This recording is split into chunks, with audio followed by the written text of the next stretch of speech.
Year 10. Hope you're all well. Hope you had a lovely Christmas and New Year's. So for today's lesson, I've got this video for you to watch and then an assignment that I want you to complete that's on Microsoft Teams on the form. And also I'll be online, so we can do like a sort of a live lesson afterwards, or I'm just there on the chat on Microsoft Teams for you to email me with any questions that you have got, or message me or anything like that for the hour of the lesson. Okay, so we are going to be carrying on in today's lesson with the work we started just before Christmas, looking at environmental challenges in London. So the first thing I want to do is just a quick recap of what we did in that last lesson before half term. Now, if you remember, we were looking at our case study of London, and we were saying that, London, really big city, and obviously as such, it has got certain environmental challenges. And we talked about how those challenges, we can put them in these three headings of waste disposal. So, what can be done about all that rubbish and all that litter that is being created by all the people in London? Dereliction, so broken down areas. So think of areas like London Docklands that we looked at, and the huge problem of air pollution. Now, in our lesson, we had already looked at air pollution and waste disposal. And if you remember, you were filling in a sheet like this, where you had a description of what it was.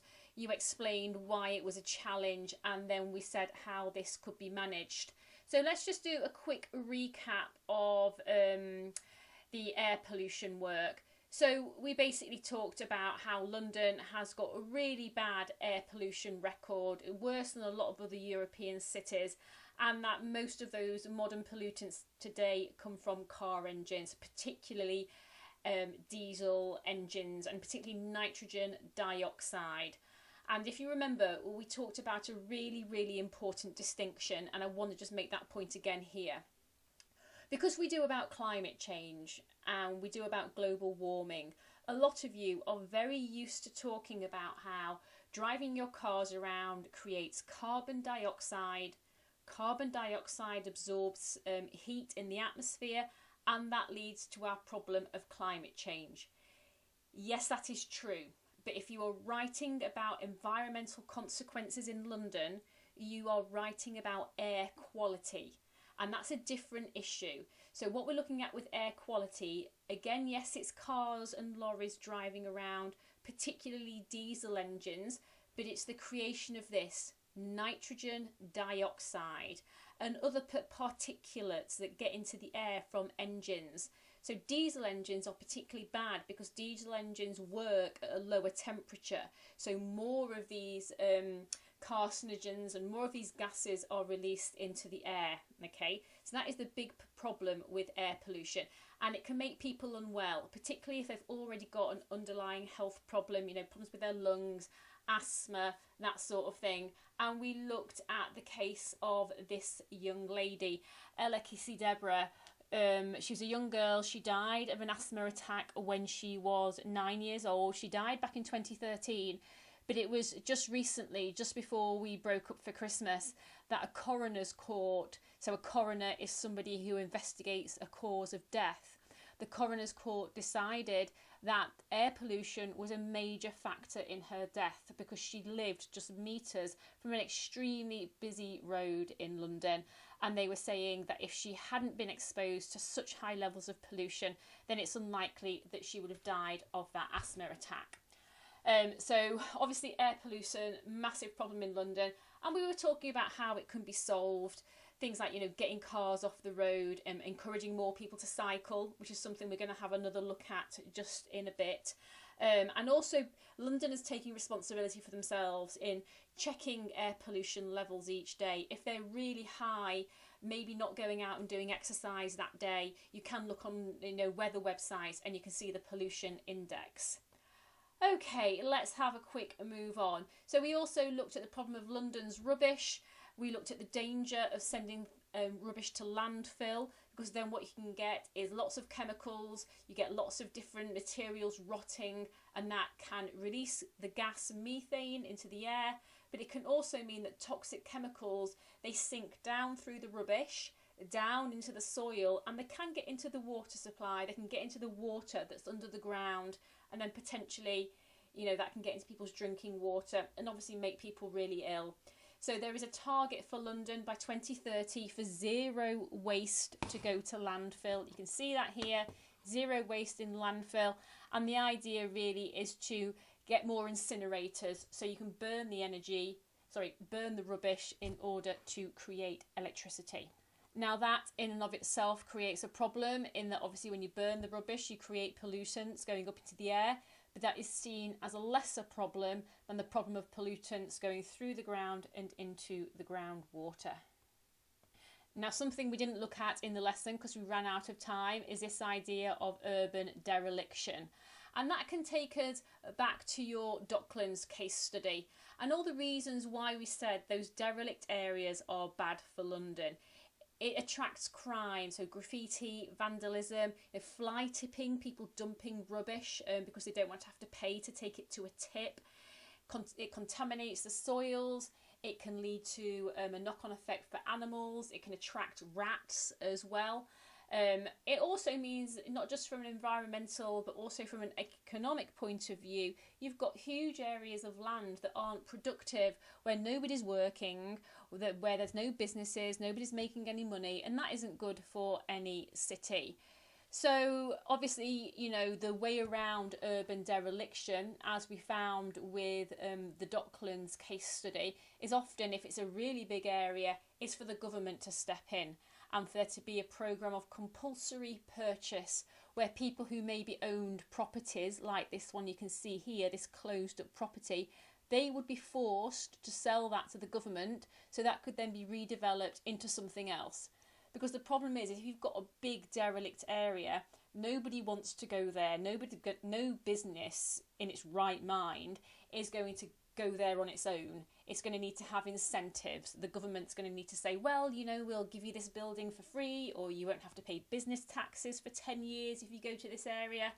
And then once an area starts to regenerate and it gets better, then other businesses will go there on their own, but it often needs a bit of a kickstart from the government in the first place. So there's going to be some little questions on urban dereliction on the assignment. So just make sure that you maybe stop the video now and have a little read through this slide for me, please. Okay, so now we're going to go back to the idea of air pollution, and we are just going to look at a little case study of a really big solution. And that big solution for air pollution is to encourage more people to use bicycles. Okay, so we are going to look at something called the Santander Cycles and the Cycle Super Highway. Okay, Santander Cycles used to be known as Boris Bikes. Okay, they're not known as that anymore. So but these date back to the time when Boris Johnson, rather than being our Prime Minister, was the Mayor of London. And he introduced this idea of this bicycle hire. Okay, so I'm just going to play a couple of videos for you that I'd like you to watch, and then we'll have a little chat about them after. So I'm hoping the technology is going to work here, and I'm just going to press play. Oh no, here it comes. Brilliant. Who's calling me in the middle of the night? Is it you? Now, dotted all over London are these cycle hire stations, and if you know what you're doing, it's a really beautiful way to see the city. Yeah, it's very easy, £2 for 24 hours, as long as you bring it back in half an hour. There are 700 docking stations and 10,000 bikes. I can never seem to find one. To hire the bike for 24 hours is £2, and then all rides that day are free as long as each ride is under half an hour. So, on 29.7 minutes, we dock it and select a new bike. How are you getting on? I have to wait 5 minutes before I retake the bike. Oh right, because you've just docked one. Yes, I'm very impatient. Otherwise, each extra 30 minutes is charged at £2. Sounds easy enough to me. A whole load of terms and conditions, which I'm going to accept. Do you want a bike, Simon? No, thank you. So we'll just take one bike, insert my card, and on my receipt is this 5-digit code, which you must punch in over here. The red light means it's damaged, like this one, so don't use that one. Bingo! Wow, this is a bit sort of dangerous because you're right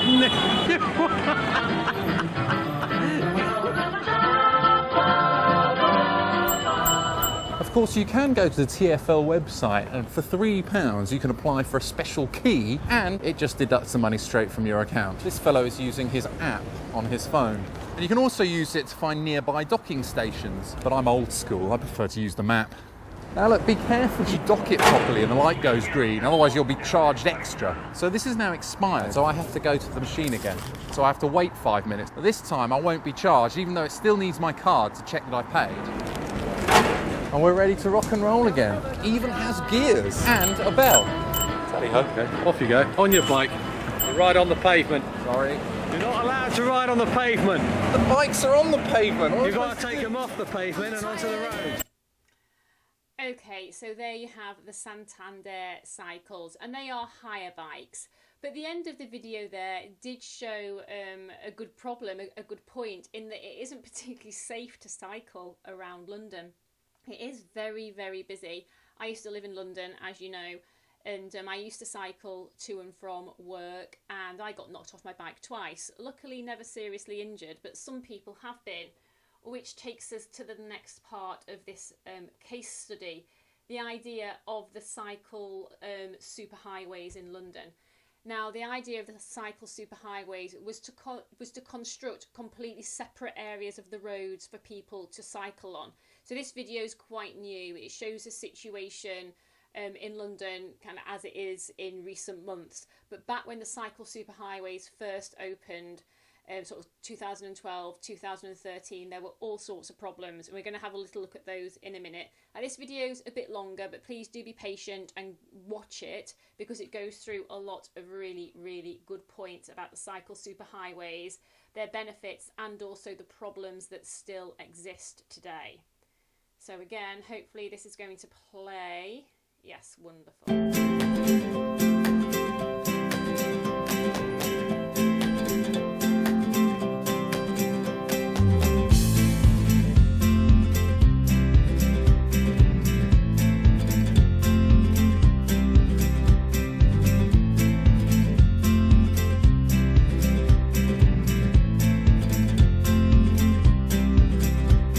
There are over 730,000 daily journeys made by bike in London. Over the years, since 2000, we've seen a 153% increase in cycling across all of London. But in central London, the story's even better. We've seen a 253% increase since 2000. And that is a direct result of the investment in the cycle infrastructure that we've been putting in around the city. So I've been cycling for about 7 years in London, and definitely the infrastructure has got better. The new routes have proven hugely successful in terms of increasing the number of riders, and we are starting to see a change in the type of riders, getting more women, more children, older residents on bikes. I use it for about half a mile each day at the end of my commute, and it just makes it easier to share the space. So these major cycling facilities are now in. They're working.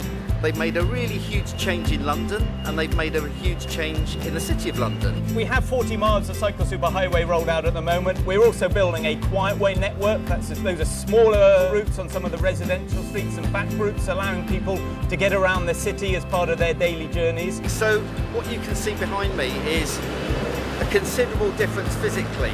There's a big lane being created, 4 metres wide, for cyclists to go in both directions, and there are facilities there and curbs and islands and things to actually make sure there's physical segregation. That also provides occasional space for people who are crossing on foot to wait on. This is Blackfriars Bridge in the central London. You can see how protected the cyclists are away from the general traffic. On this route alone, at the busiest time of day, cyclists count for 70% of all the journeys going across this bridge. Compared with before this cycle lane was here, we've seen a 55% increase in the number of cyclists using this bridge on a daily basis. The London road network is very difficult to understand. So I think the biggest benefit for me of the cycle superhighways is that it gives you a point-to-point route network. So I know if I want to get from the center of the city out to the northwest, I can get on the superhighway and it's going to take me exactly radially where I want to go.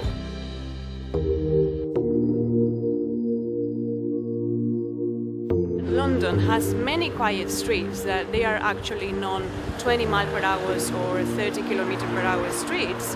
When you use that street, you know it's a quiet street, normally residential There's not much traffic, so you can actually make your way through the city most of the times by using low-speed streets. I started to notice about 10 years ago that London was investing in quieter routes through neighborhoods throughout London, and they would take streets that were formerly through streets and they would block them off except for a narrow passage for a bicycle, and then they'd use that space for a small garden, maybe benches or something like that. But what it did is it made the streets so peaceful that bicycling through those neighborhoods was really a joy. What you've seen actually happen organically already is counterflow cycle lanes have actually made things accessible. Where people were doing things illegally, they've now become part of the system and the planning, and the observations that the planners have made have actually improved things.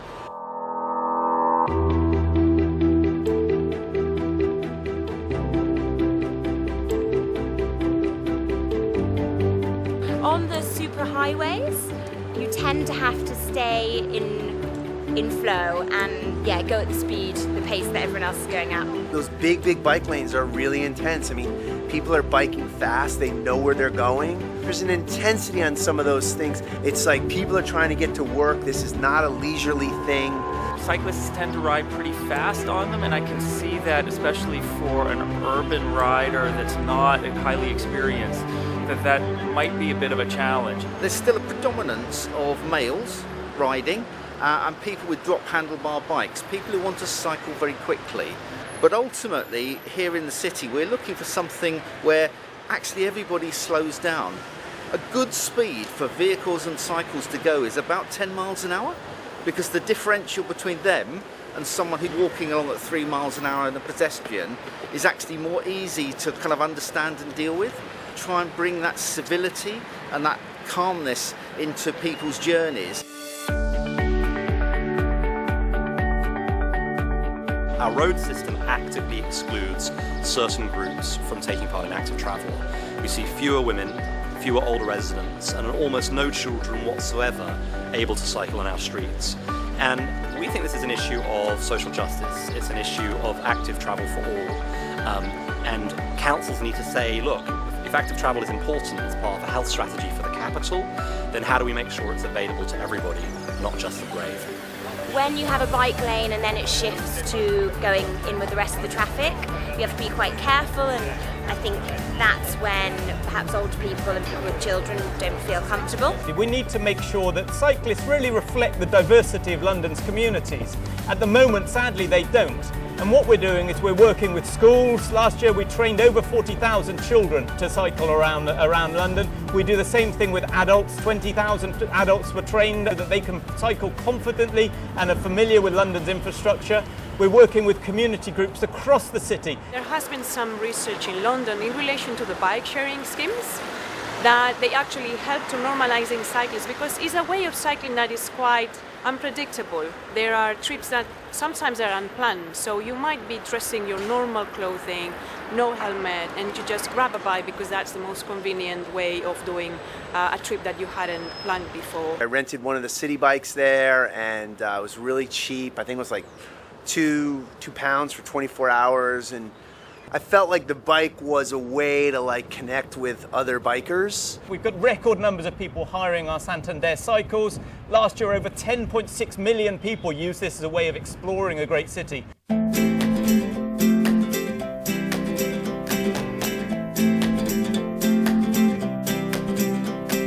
But what we're aiming for in our Mayor's Transport Strategy, the work that we're doing in London, is to radically change the way people move around our city, to shift it from 64% of people using bikes, walking and public transport to 80%. That's getting people out of their cars and using safer, more healthier and more sustainable modes of transport to get around the city. We've had far fewer vehicles during the day when most people are around. We've seen really big improvements in air quality at certain locations. That's really good. People are having to change how they do things. So we're working really hard with businesses and delivery companies to ensure that more deliveries happen at night. We'd like to see the Mayor move faster now on getting the routes rolled out. These superhighways need to be rebranded as either bike boulevards or neighbourhood greenways. And we also now need to see them across the city. Certainly many of the organisations and key opinion formers in places like the City of London are now calling for fantastic streets with far fewer vehicles, wonderful for people. Many are badging this up as healthy streets. The Mayor of London is. It's a great term. We're doubling the amount of investment of the previous administration, investing on average about £169 million per year in cycle infrastructure. Now that brings London up to the levels of infrastructure investment that we see in Copenhagen, in Amsterdam, really putting forward that London as a big global city will be at the forefront of cycle infrastructure going forward. I know we hold up the Mini Holland and the Copenhagen models as ways of doing things, but let's be honest, they've been doing it 40, 50 years. It takes time. Okay, so there's a really nice rundown of the cycle superhighways for you. And just on this next screen, I've just done a little list of the benefits and challenges. I suppose the main thing to be aware of is the safety issue, because they talked there about how it's very male dominated. There's fewer women, there's few children. It's not very good for disabled people, and a lot of that is to do with a safety issue. So you could see in places where the supercycle highway is really working, it's separate from the traffic. So there's a bit of curb, or even in some cases a barrier in the way, so you're not going to get hit by a car. But the cycleways don't all join up, okay? So you might be going from one cycleway to another, or you might even have part of your own cycleway, because the cycleways all have numbers attached to them. They're like different routes going through the city. There are places where the barriers run out, where they're not there, and all of a sudden you're just back in this little narrow cycle lane, and there's cars and there's buses whizzing past you. So back in 2013, when the cycle superhighways had first been launched, there were 5 cyclists killed in just 9 days. And this, and I apologise for the quality of this photo, it's really fuzzy. This is what the cycle superhighways looked like. They were basically just a blue line painted on a road. And so you can imagine why it is cyclists got killed. So if you compare this to that video you just saw with the cycle lanes completely cut off, then obviously that's a huge improvement. But there is still a way to go. So, you know, if you got a question in the exam asking you for an environmental challenge and what was being done to overcome it, you could talk about the challenge of air pollution, and you could use this example of Santander bikes and cycle superhighways to write about that solution and the benefits and the challenges that are maybe coming up in the future if that's what the question asked you to do. Okay, right, so that sort of covers everything I want to go over this lesson. You've now got an assignment to do with a few questions. Please don't forget that I am online. There's a meeting going on. So if you want to log in on Teams and say hi, or if you've got a question, then that would be great. I'm here to support you and help you out if there's anything on the assignments that you can't do. But do bear in mind that when we come to the end of the lesson, I won't be there because I've got my next lesson to go on to. I can carry it on a bit because we would have break time. So I'll stay online for a little bit afterwards, but do be aware, obviously, period 3, I've got something else to do. So if you're not doing this at the proper lesson time, you're just going to have to send me a message or email me if you are stuck, and I will write you an answer. Okay, take care, and I'll see you back in school soon. Bye.